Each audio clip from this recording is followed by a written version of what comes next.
All right. Well, for those of you who have seen this show, you can take a break for the next 20 minutes and then come back and vote. No, I'm just kidding. You guys know where the jokes are. I need you to prompt the rest of the audience.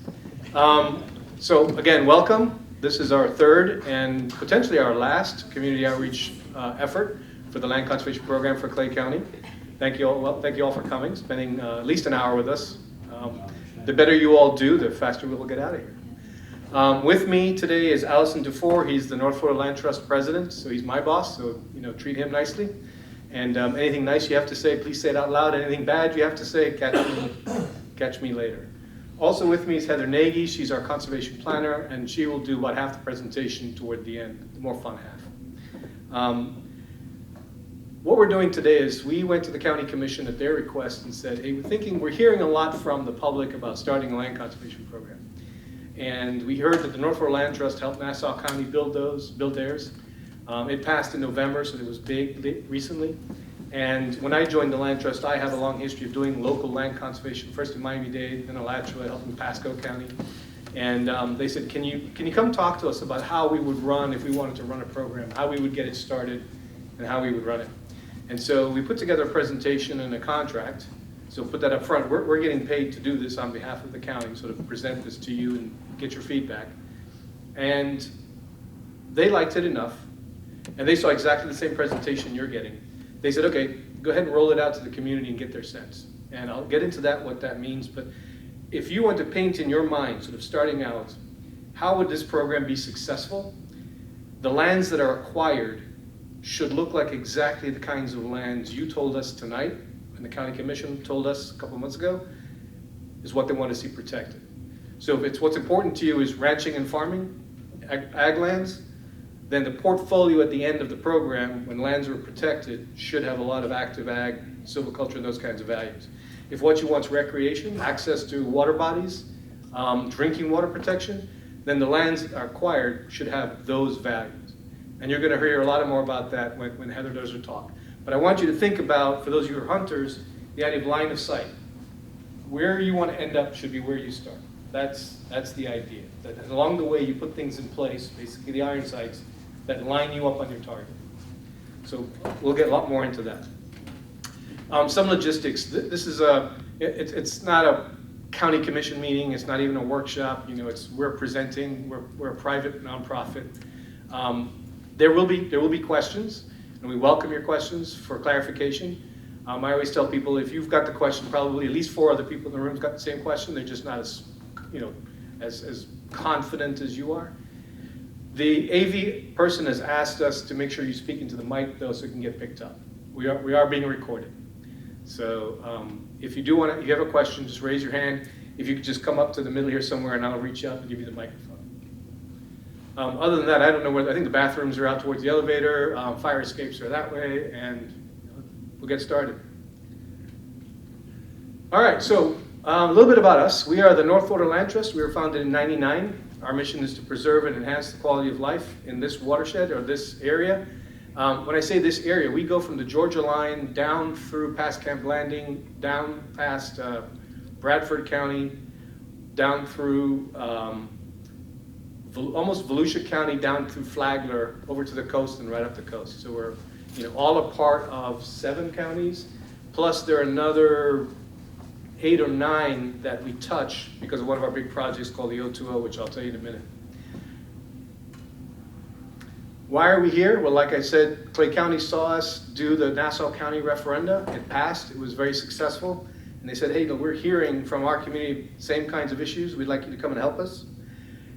These kinds of referenda, just so you know, since 1999 in Florida, this is Florida alone since '99, there have been 123 of these kinds of conservation lands, open space referenda. 103 pass. That's 84%. So what that should tell you is, we think about blue and red, this appeals to everybody.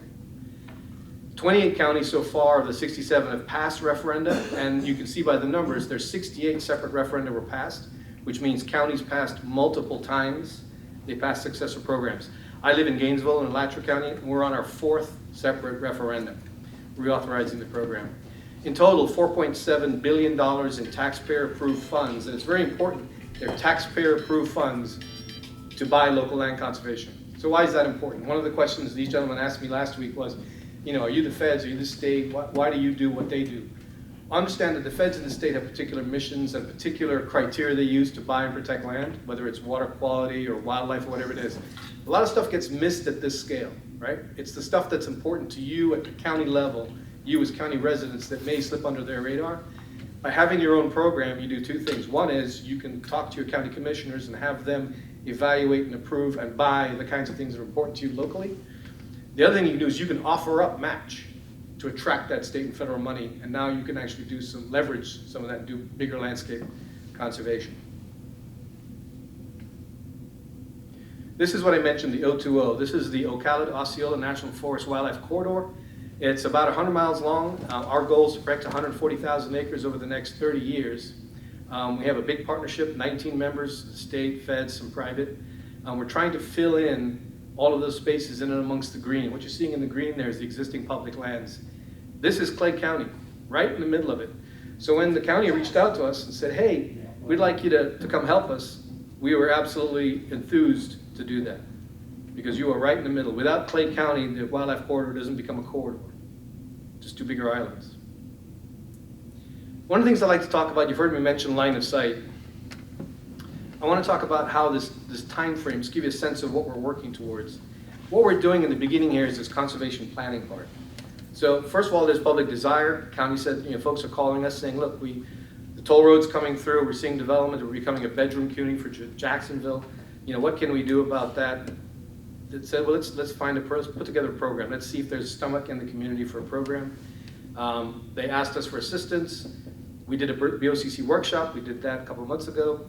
Now we're onto that fourth dot, community conservation. And again, if you have a program that doesn't meet your needs, you're clearly not going to vote for this, and you won't have a program. So one of the things that we put in the plan saying, look, you've got to go talk to the community, figure out what's important to them.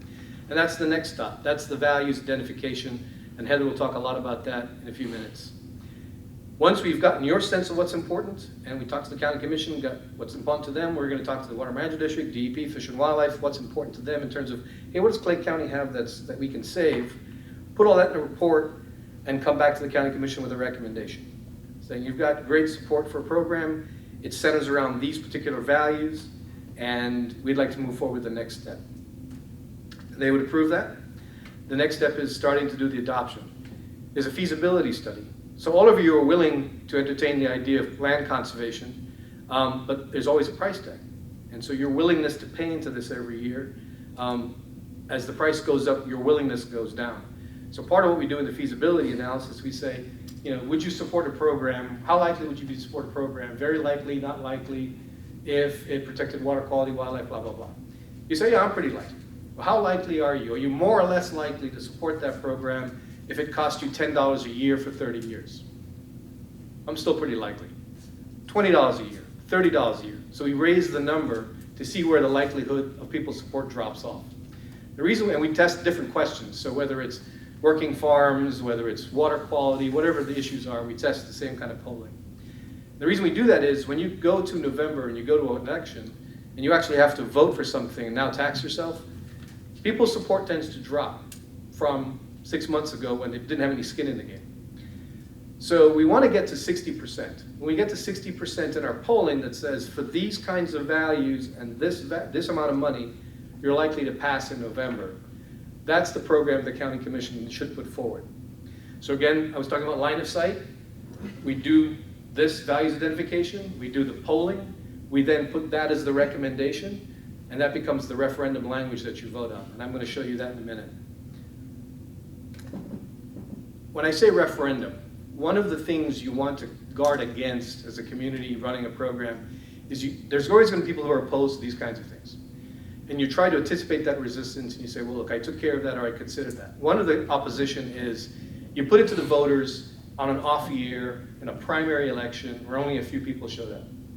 That's bad, right? We're taxing you. Everybody should have a say in whether or not they want to be taxed.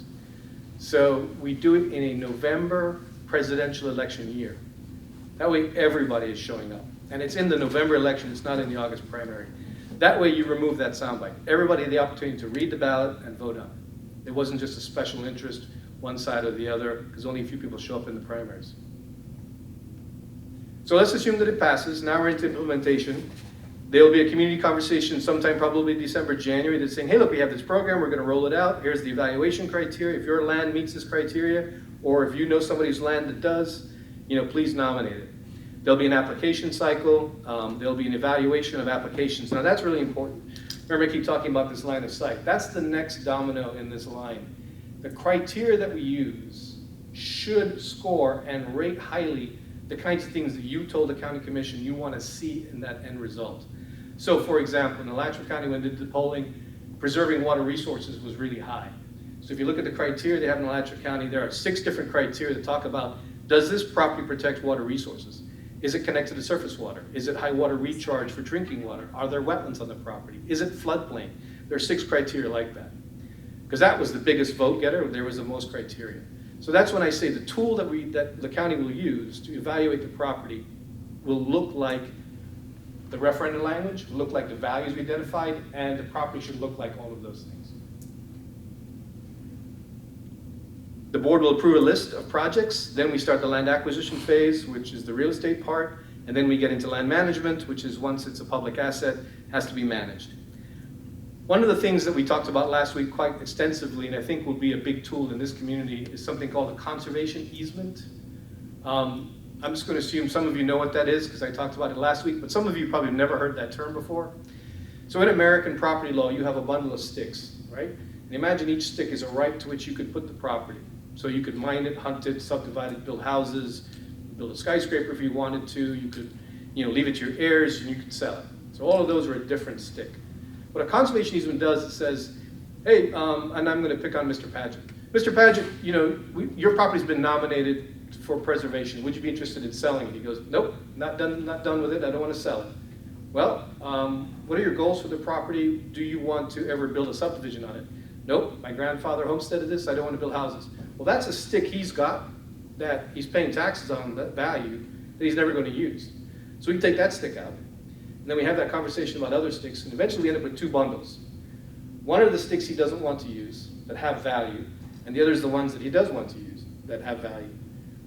We then get this stick bundle appraised, and that's what he's owed when we buy that conservation easement from him. So it does a couple of really interesting things. One is it gives him money immediately, and you can put that to any use. He can upgrade his IRA, upgrade his farm operations, buy a beach and condo, in Boca Raton, do all kinds of things, leave it to his kids.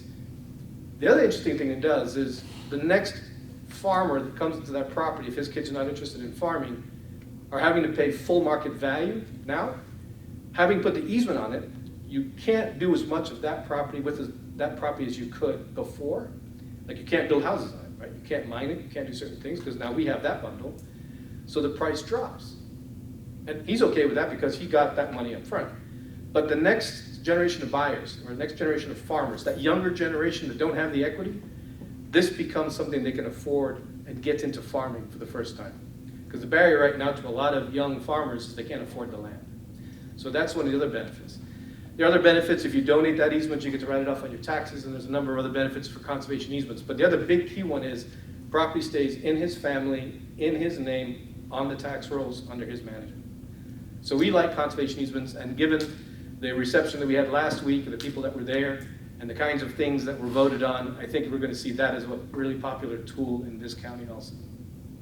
Question? Now I'll repeat it for you. Yeah, I ain't got one back copy here. We're getting up to. I'll repeat it. Are you saying that y'all, North Florida Land Trust, buys the property? So the question was whether we, as the North Florida Land Trust, buy the property. No, sir. We do that on our own, but what we're talking about today is whether the county should have a program that will do those things. Should it buy property? Should it buy easements? And should it, hold easements and help preserve property? So this would be a county program. Got it? Okay. Good question. Because I've only been with the Land Trust a little over a year and a half. I tend to use we a lot because I did this for a living as a county employee and as a district employee. So I still have the government hat I can't quite take off. But no, when I say we, I mean it's the county staff that are here. So I appreciate the question. Thank you. So this is a little timeline. Really the one that's important is the November 24, you'll see that, right over a referendum.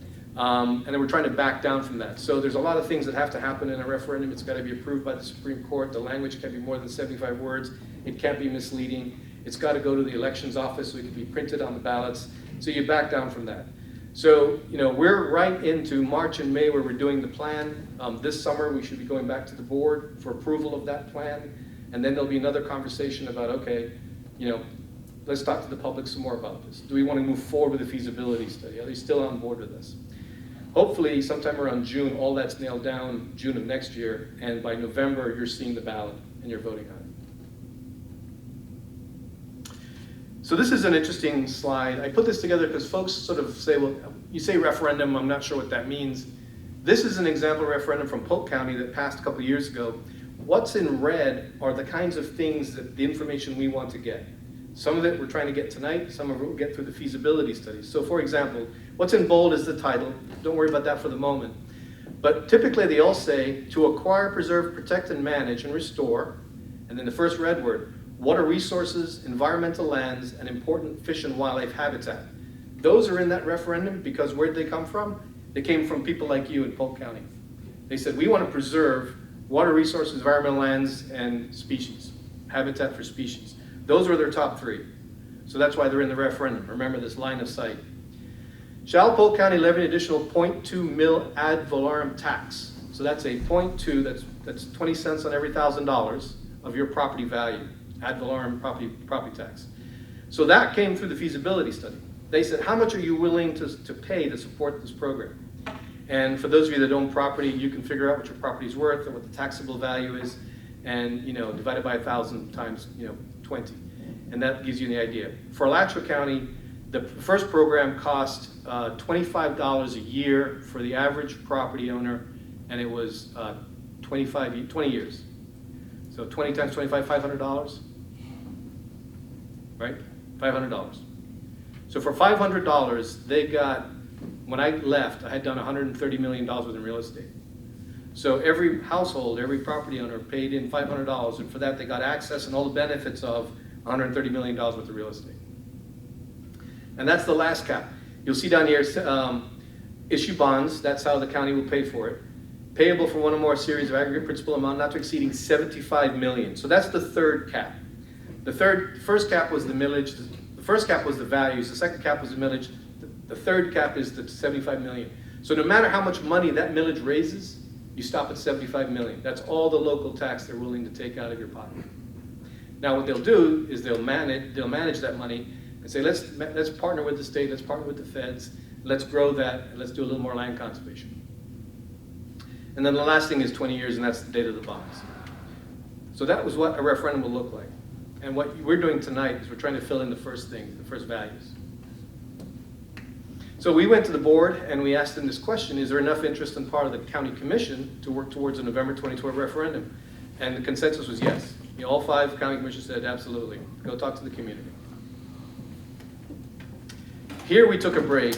I'm happy to answer a couple of questions, and I'll turn it over to Heather, and she'll talk about the conservation values and walk you through the voting part. Are there any questions right now on what I just covered? Anybody need a break, or you want to just go into it? All right, we'll go into it.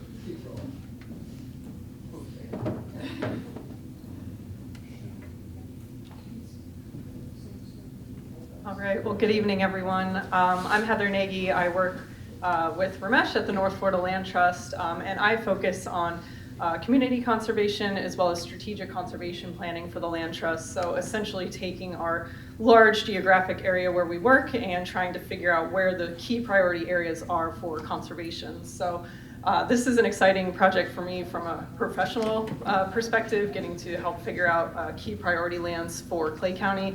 But I also live here in Clay County in Orange Park. So personally too, I'm excited to just have a part in conservation of Clay County and helping to really develop a really well thought out and successful program for the county.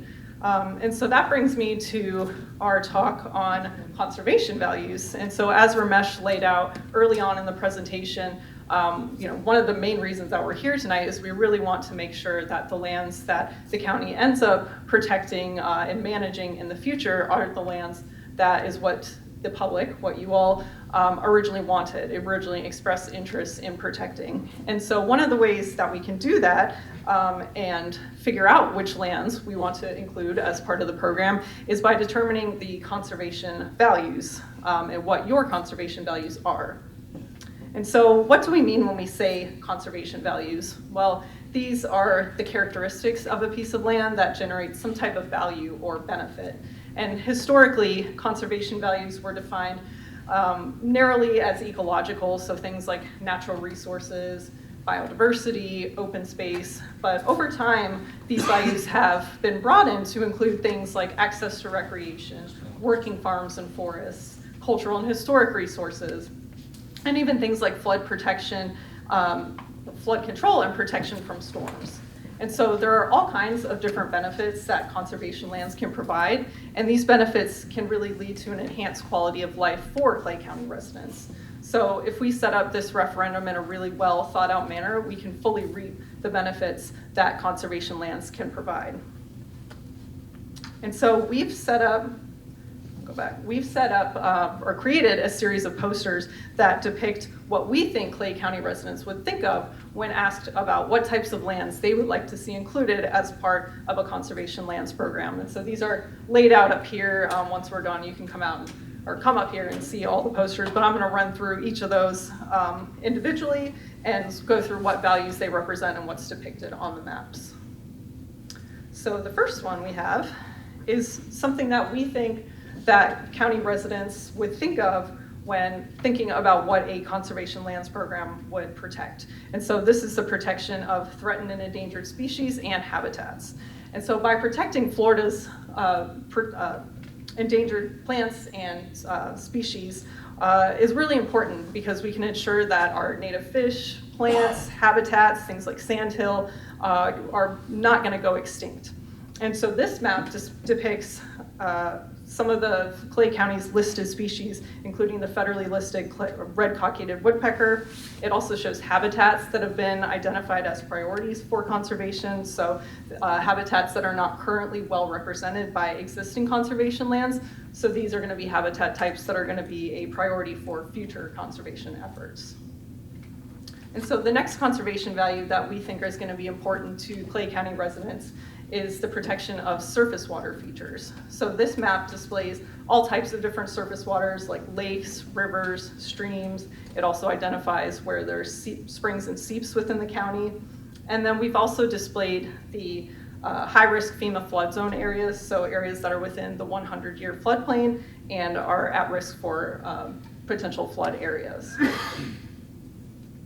And so the next value we've also identified is the protection of drinking water. And so conservation lands can help protect drinking water in a lot of different ways, from filtering water to ensure that it remains clean, to also replenishing groundwater supply to make sure that we have an adequate supply of drinking water both now and into the future.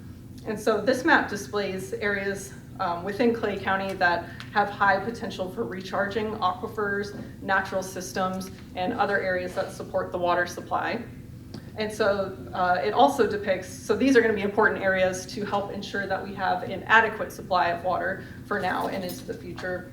And then this map also displays in the triangles are areas that are public water supply wells. So these are wells that supply communities, as well as at least 25 different service connections.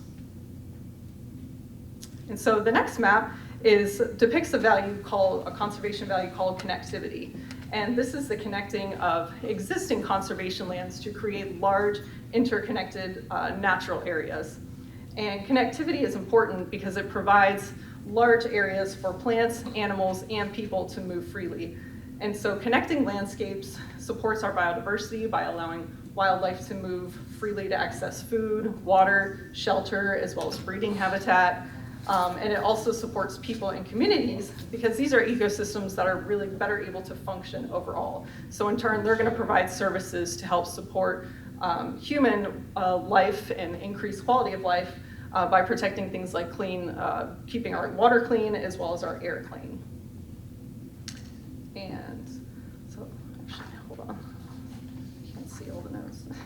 Let me go back to this one. And so this map displays some of the there are several different conservation corridors within Clay County.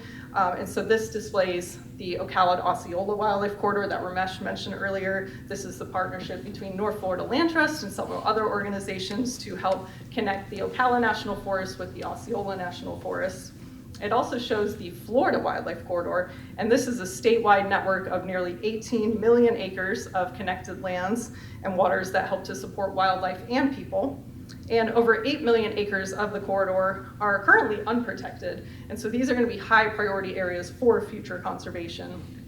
And in 2021, the Florida House and Senate helped pass the Florida Wildlife Corridor Act, and this secured $400 million in funding to protect the unprotected areas of the Florida Wildlife Corridor.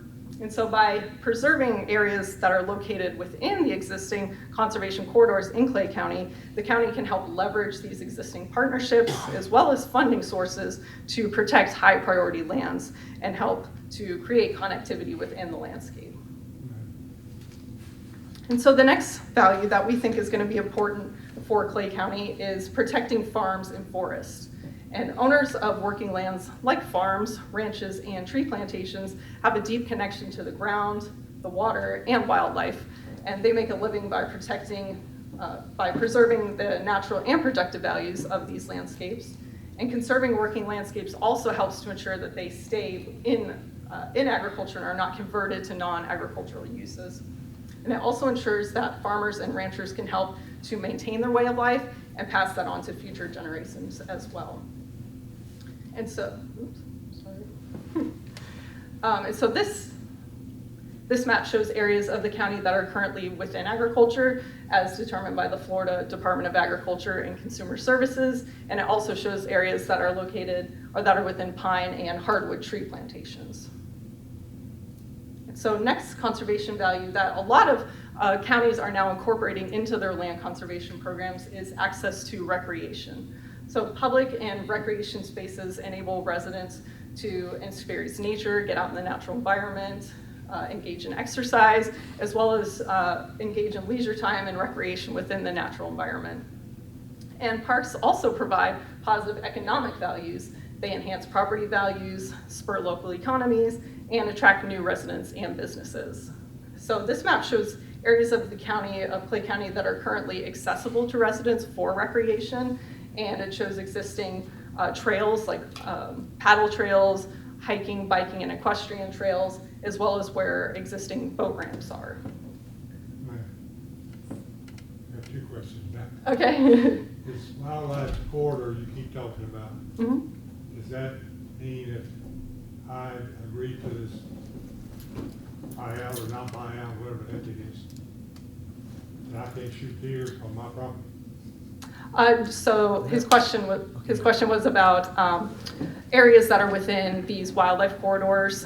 So if he has a property that's within a wildlife corridor area, does that mean he can no longer do hunting or other activities he may want to do on those lands? So this is kind of similar to what Ramesh talked about earlier. It's a voluntary program. So if you have land within that corridor, and you want to maintain those activities, if you have a conservation easement, that's something that can be negotiated. If you were to do a conservation easement, that's something you can negotiate, that you still want to use your property for those uses. Second quick. Okay. Okay. You said recreational type. Is that, to me, it sounds like I got my property, I got no posted signs everywhere.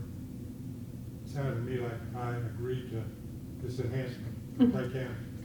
People come wandering on our property and walking around, and Right. is that true or not? Okay, so his next question is, if he were to participate in the program, does that mean that the property is now open to the public and the public would just come onto the property? So no, again, it would be either, generally the options are you would sell your property to Clay County, which then you would not own the property anymore, so it wouldn't matter.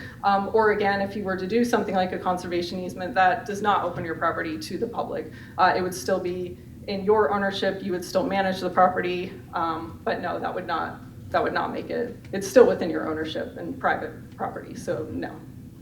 Thank you. You're welcome.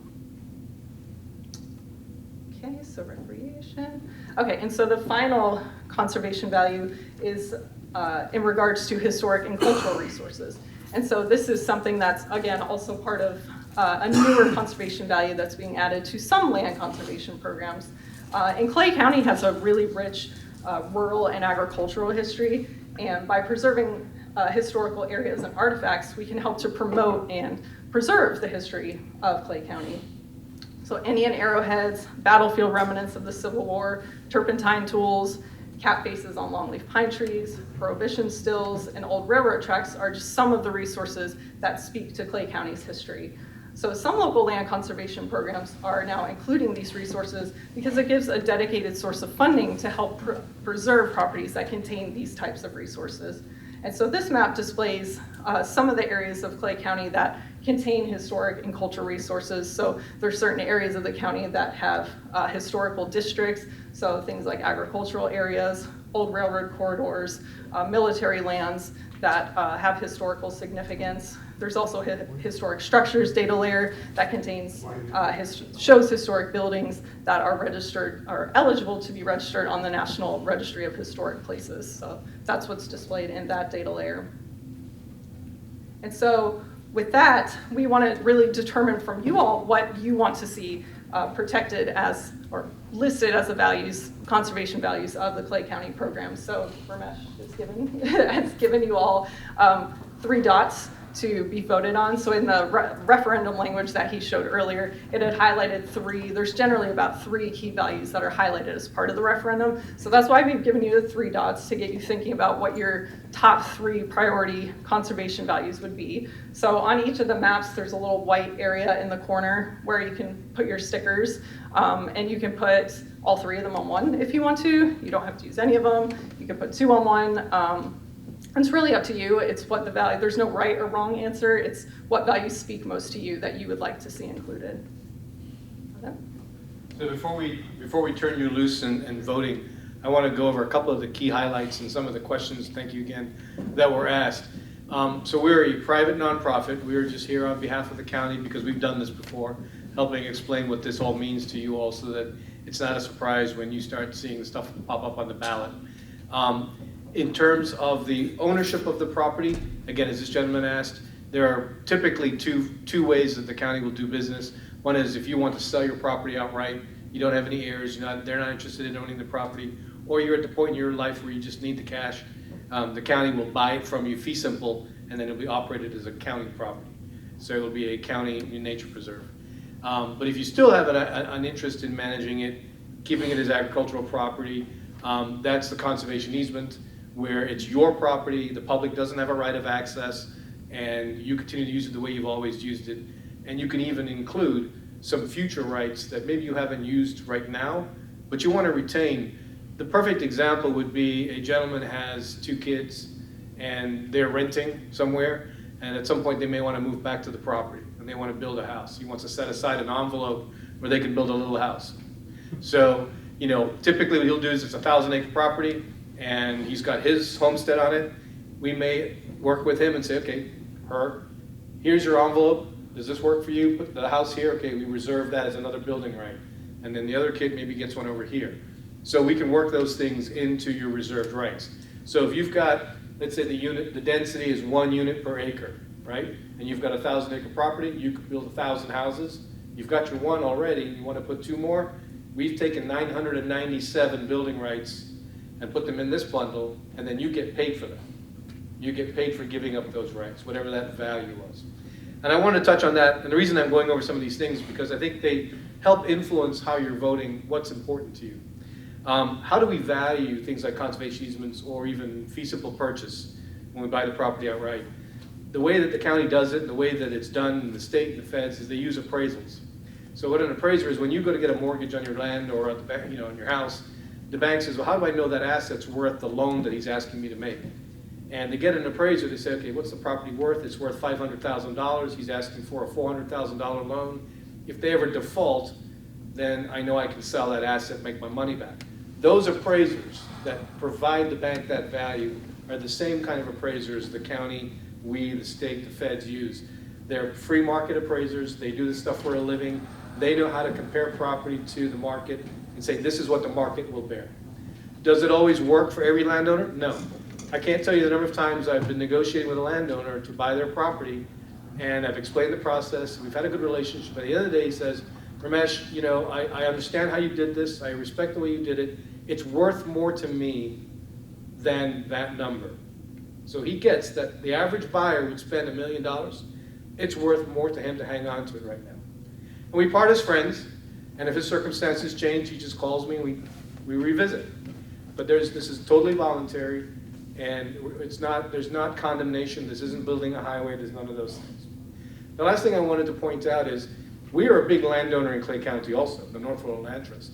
So we get where a lot of you are coming from. And one of the reasons I got into land conservation this way, by buying at a fair market, arm's length transaction, doing real estate, is I didn't have it in me to do the regulatory thing, where I would say, thou shalt not. The only way in this business we say thou shalt not is after you have agreed and been paid for the sticks that you have given up. Then we come out once a year, we visit, and we say, how's it going for you? Yeah, 3 building rights, that's good. I don't see any 4th ones popping up. You're good to go. We'll see you in a year. But if that 4th one starts to turn, we start to see building going on, hey, what happened? You only have 3. Why are you building a 4th one? Now we're having a different conversation, and that's where the enforcement comes in. Now, that may sound a little heavy-handed, but the reason for that is, remember, your vision was this 1,000 acres remains in its current condition with only 3 buildings on it. If you pass and the next person owns that property, that's your vision. You want us to take care of that vision and keep it that way. That's why there are those enforcement provisions. These enforcements never happen with the generation that did the easement. They always happen with the next generation, the next landowner, the buyer, the kids, the ones who didn't get the money at the front end. So I want to point out that I'm where you are when it comes to property rights. That's why we do this. That's why we go to the county commission. That's why it's a referendum that comes to you. We respect property rights. We have property rights in Clay County. So we're coming to you from where you are. We get it. So again, all of these programs are voluntary. If you get approached, your property gets nominated, and you're not willing, you just got to say no. And the county staff will say, thank you. If you change your mind, you know how to get a hold of me. We'll move on. So before we turn you loose and start voting, any questions on process or the values that Heather was describing? I have a question. Yes, ma'am. Maybe I misunderstood you at the beginning, but you were saying like if he wanted to sell his land, say it was farmland, and the county bought it, did you say that you could sell it to someone else that would farm it? So the question was, if the county buys the property fee simple, Yeah. right, fee simple, so the county owns it now as county property, can the county resell it to somebody else? Yeah, and what guarantee do you have that person, if they do sell it, doesn't turn around in a year or 2 and sell it to a developer? So this is a really, really good question I'll frame it this way. Remember that I said typically the county will bond the proceeds, bond the money that comes to them from the tax. The reason they do that is, just like your mortgage, you want to buy a $100,000 house, after 30 years that's $350,000, and that's at the old interest rates. Nobody has that kind of money. So you pay it over time using your income, right? So what the county does is it bonds. It gets the money up front and then pays the bondholders based on that tax over 30 years. That's what that time frame was, 20 years. Can you restate her questions for the record, please? So their question was, would the property be protected forever after the county buys it? Could the county just turn around and resell it to someone who then put houses on it? Right. So what I was saying was, as long as those bonds are out and the county hasn't paid off all those bonds, that asset needs to remain in that condition, in that conservation condition. Once those bonds are paid off, it becomes a county asset, just like any other county property. So if you follow your county commission, they make decisions on property all the time, their own property. I have not heard of an instance where a county commission has gone back on a voter-approved program and said, yeah, we taxed you and we did it for conservation and you all approved it by 84%. We're going to turn that into a parking lot or fire station, something like that. I think a lot of people would say, wait a second, you taxed me for a very specific purpose and now you're changing that purpose? That's wrong. So you all would be the guardians to make sure the county commissions, future county commissions, didn't do that. One of the things we did in Alachua County, because we're just this way, is we asked a second question, a referendum question that said, once we've bought this county asset for conservation, we're gonna put it on this list. County Commission's gonna put it on the list. And the only way those boundaries change, or that use changes, is we gotta come back and ask the voters. So at an election, you would see a question that says, the county bought Mill Creek in 2006 for conservation using Alachua County Forever money. Now the county wants to put a fire station on it. Should this be allowed? Yes, no. It's the only way the county gets to put the fire station on its own property, once it was bought with Alachua County Forever money. That's called the Registry of Public Protected Places, and it's something that, you know, a lot of communities are going, I don't know if I trust the county commission 60 years from now, right? Something else may become more important than conservation, and I want to make sure that conservation value remains.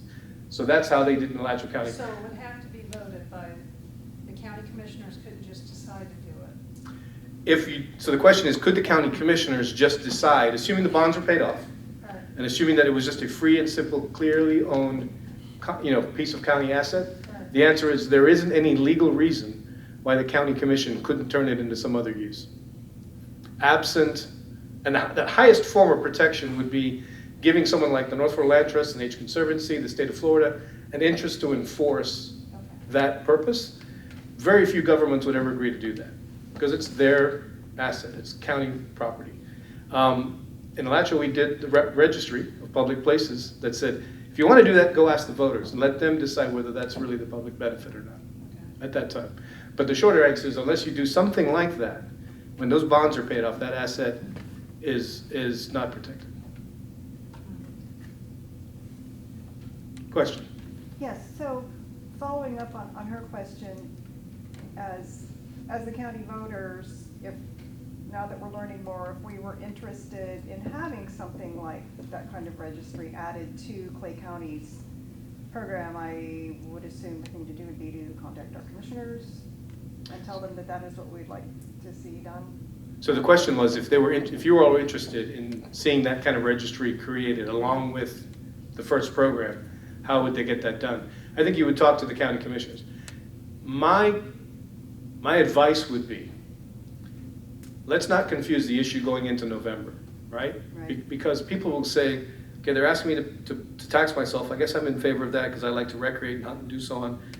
But now there's this thing about it's not protected forever and I need to do this too. To me, that may send a confusing message, and then you have no program. So what we did is we did it the next election. We did it 4 years later. So again, that's up to you. It's whatever your community will bear. It's no harm in having the conversation with the county commission and get their sense of it. Right. But it'll be two separate questions. It's not guaranteed.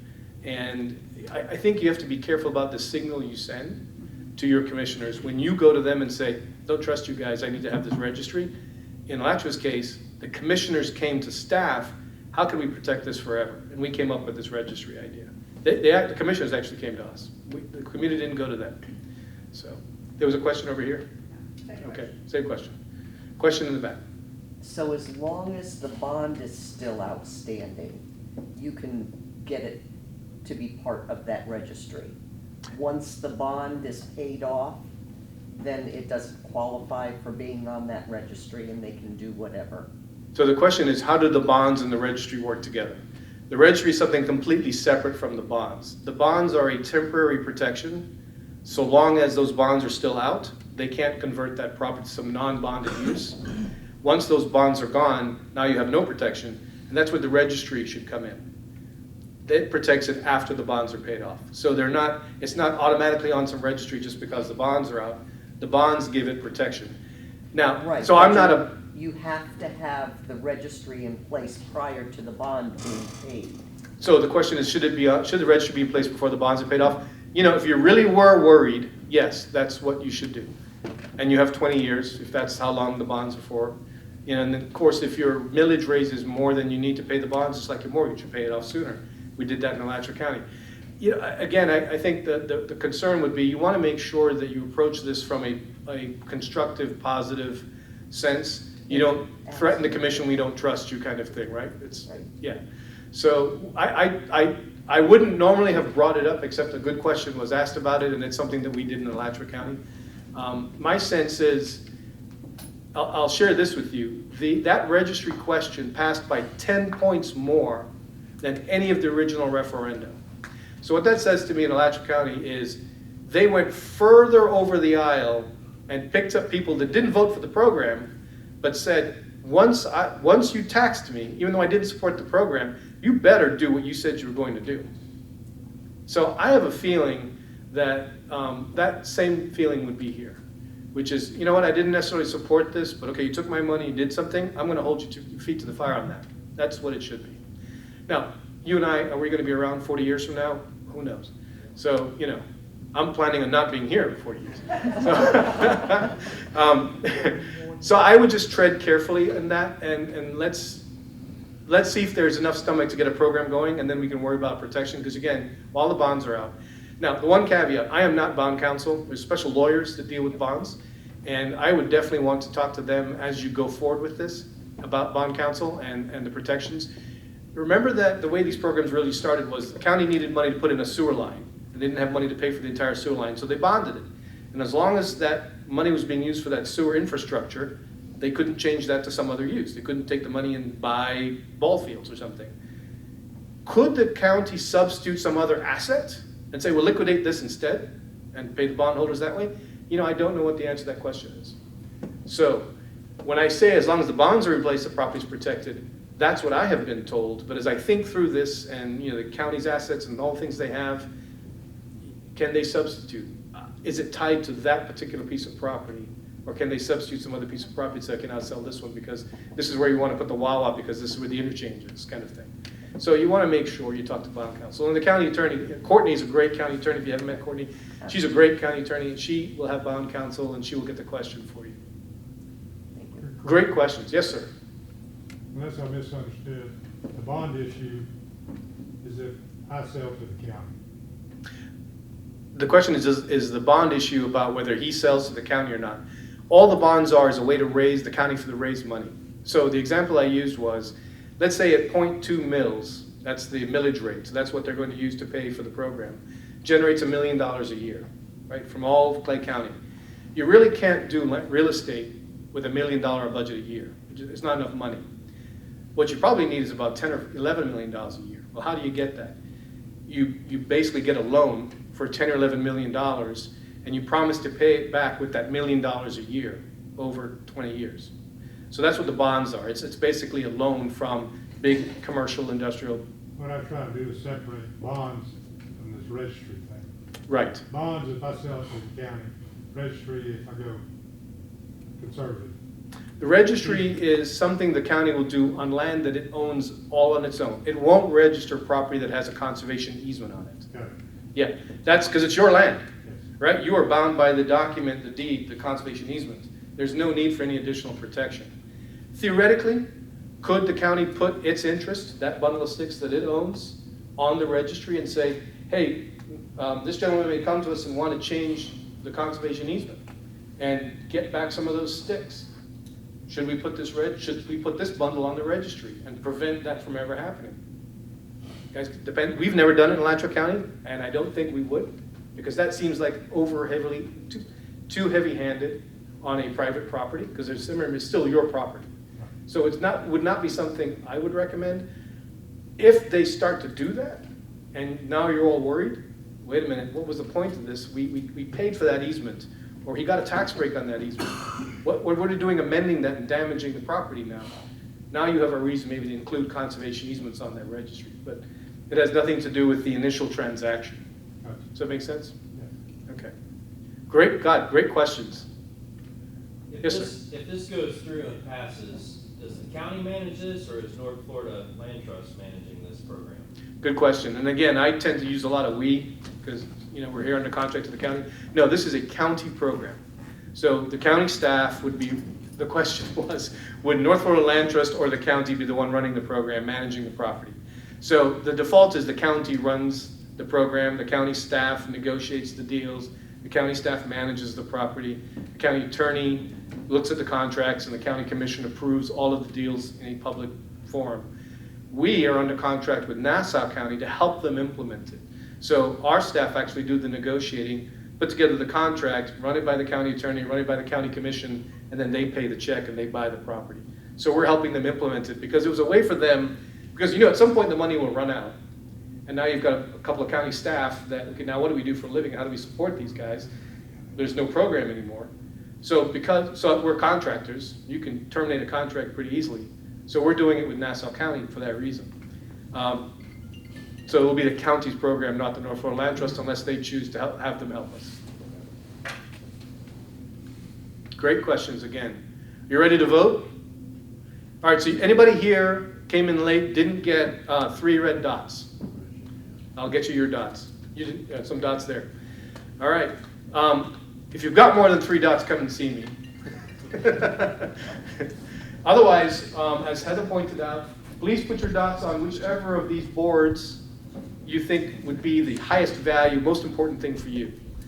And you can put all your dots on one, you can put no dots on any, it's entirely up to you. If I were you, I would use all your dots, and I would definitely put your dots on things most important to you.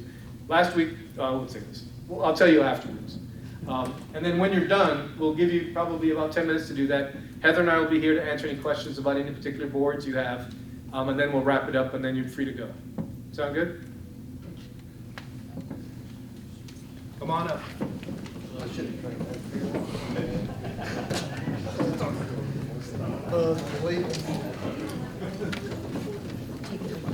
No. I know we're in Florida, but that's not allowed. Appreciate it,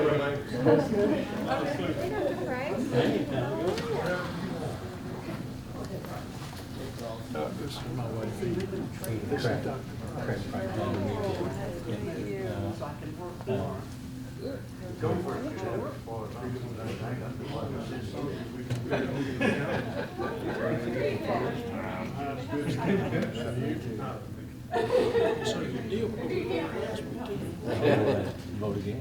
Go to vote. Yeah, that's right. Hey, what? $5 a vote. Read circle.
Well, so one, I mean, you think about this, the county is buying that land.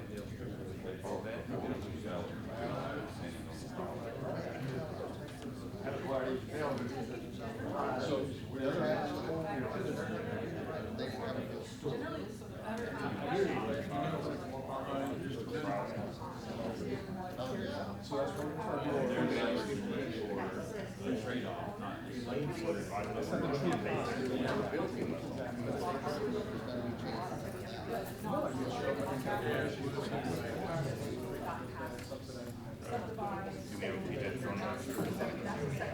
But it's also capital law. I don't know, you know who's the planner?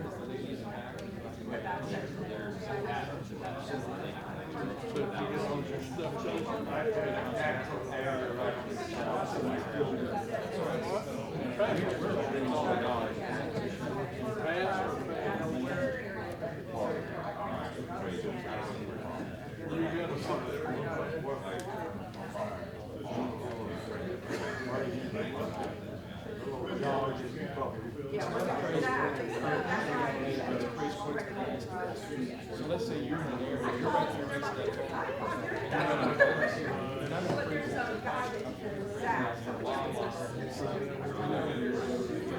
highest and best. So when we tell the appraisers, look, it doesn't help me if it's low value, because the guy says, no. So give me the highest and best. Is it a wall? He's gonna have to go down permanently. He's gonna take it.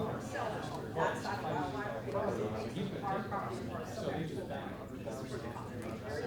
So they do highest and best. So if you get into the negotiation accounts, coming out, get involved early. Don't offer me like that's the tax. I want to know the highest best. Oh, we're reaching the highest and best. So that's the interchange. I'm on the northeast corner of the interchange.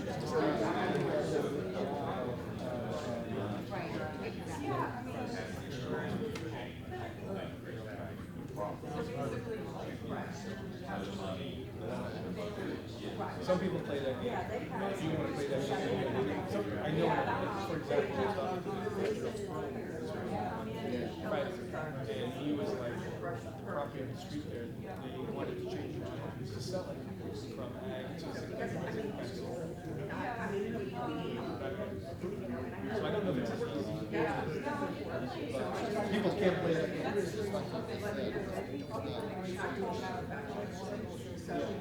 But here's the other part. You go through that chart, you go through the application, you listen to the case, the county says, okay, PUD. Are you going to appraise this now? It's PUD, the appraisal says, yeah, but you know, it's closer property with better services than yours. So that property is even though the PUD is no demand, the highest it's not here. Exactly.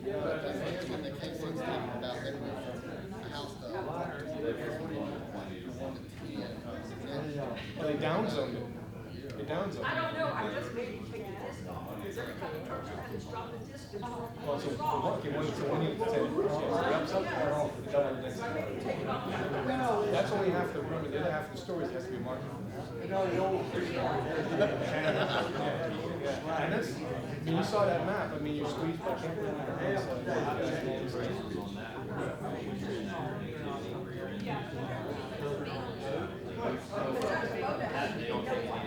this is all winning stuff.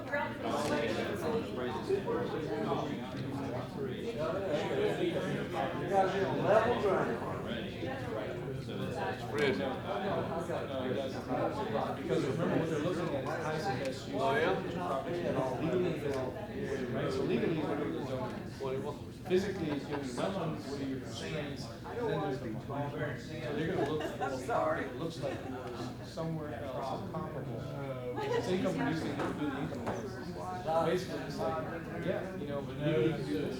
Physically, there's no constraints, there's some wetlands over here that don't work. Like $500, where is it to sell in this area for $500? These overlays, corridors have no effect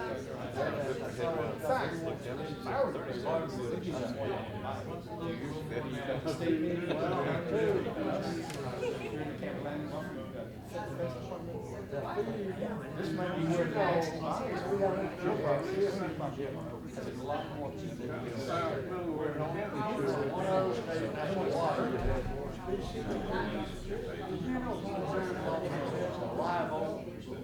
if it's paid, so if you sell the property, that's it, you pay taxes. That's a really smart thing to think about now, because, just really show you a tax. So if you're paying. You can 1031 it, you can do it. So if you're gonna sell a bunch of property,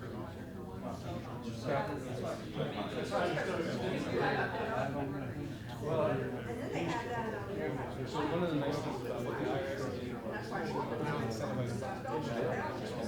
We gotta get some of you building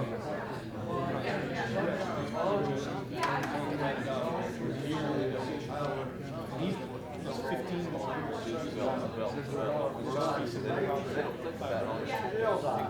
and if it's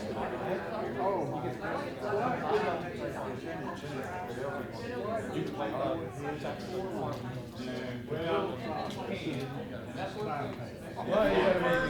What does that look like? We're checking cattle here, we're not doing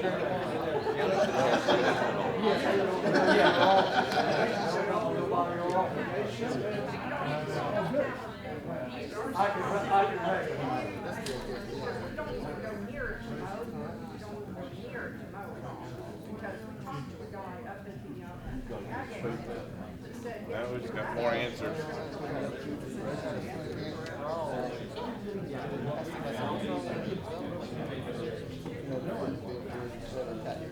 They will make the foot the bill first. That's, I'm gonna die on that bill. I will die on that bill. It is a. We can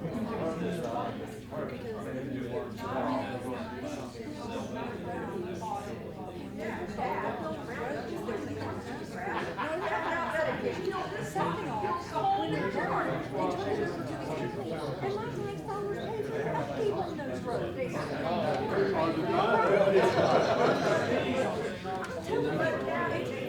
Just driving through Colorado to Bradley, to that right there, it's going to be entire county.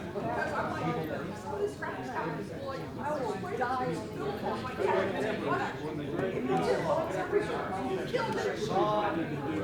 but if crossing the Cleveland's old house,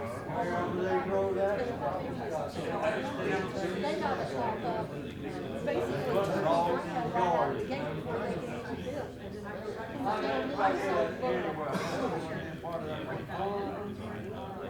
run the county station. They ain't never been no golf fields and all this. What kind of crap is going back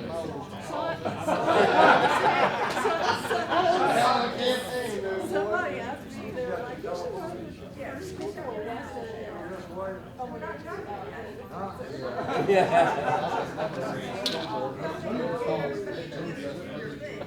Listen to me talk.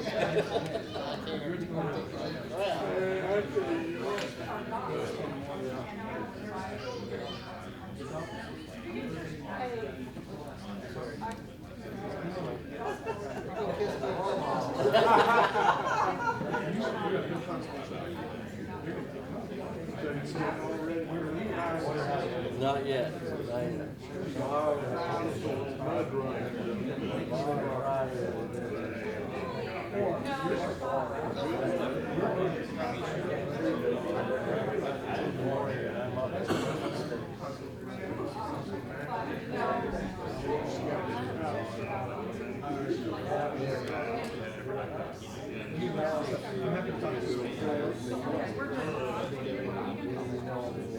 This is the last one. I don't know if we'll contract and one is so we might do.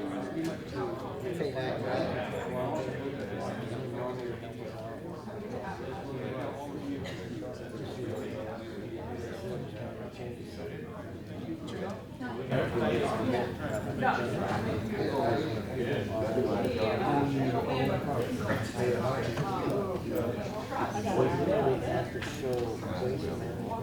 everybody signed in? One of the reasons we're collecting sign-ins is we want to make sure you get more information from us. So as the program rolls forward and we start to do, some mail outs or let you know what the results are, we'll use the email list here to send you some information.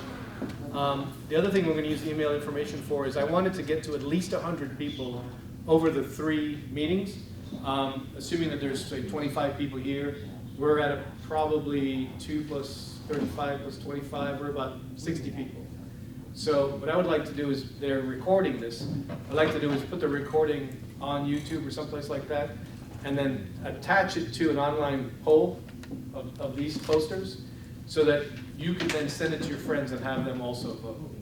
So we're going to use your email for that, so that you get that information and you can send it out to people who you think would support this.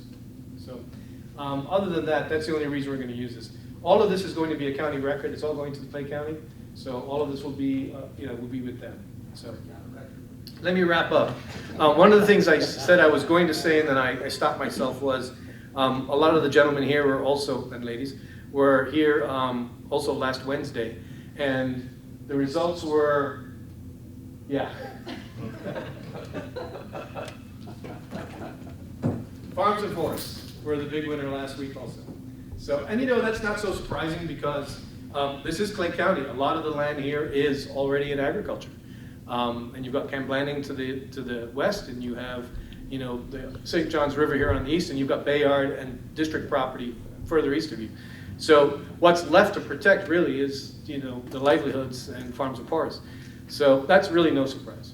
One of the things you should then expect to see, thinking about the line of sight, is a lot of conservation easements that are used by the county to protect that kind of land. Again, what's not in a conservation easement is you don't have a right to recreate, you as the general public, don't have a right to recreate on the property that the easement's on unless they let you in personally, just like they do today. So that's one of the trade-offs. Conservation easements are cheaper to do. They're less expensive than buying the property fee simple. You can protect a lot more acreage. You keep it in the landscape, you keep it in the economy, but you don't necessarily have access. Only the landowners and their guests continue to have access to that property. So that's one of the trade-offs. So again, I think it's worth it. Is that for life of that property? So the question is that conservation easement forever? And Yeah. yes, the conservation easements we do for land conservation are perpetual, they're forever. Yes. So, can the landowner amend it down the road and say, I'm done using it. The next generation are want to open it up to the public for equestrian riding. And the county can say, okay, now we'll amend the easement and allow equestrian uses. Or you can do it. You can allow the equestrian uses on your own. There is some, there's liability provisions. You're protected if someone gets hurt riding a horse on your property. But other than that, it's entirely up to the landowner. The county, through the easement, can't require you to open it up. All right, let's bring this in for a landing. This is our last public workshop. Again, if I can put this online and get over that magic 100 number, because I think when I go back to the county commission and say, we talked to the community, how many people did you talk to? 60? That's not a high number. I'd like to get over 100. That seems like just a better number to get a more representative sample.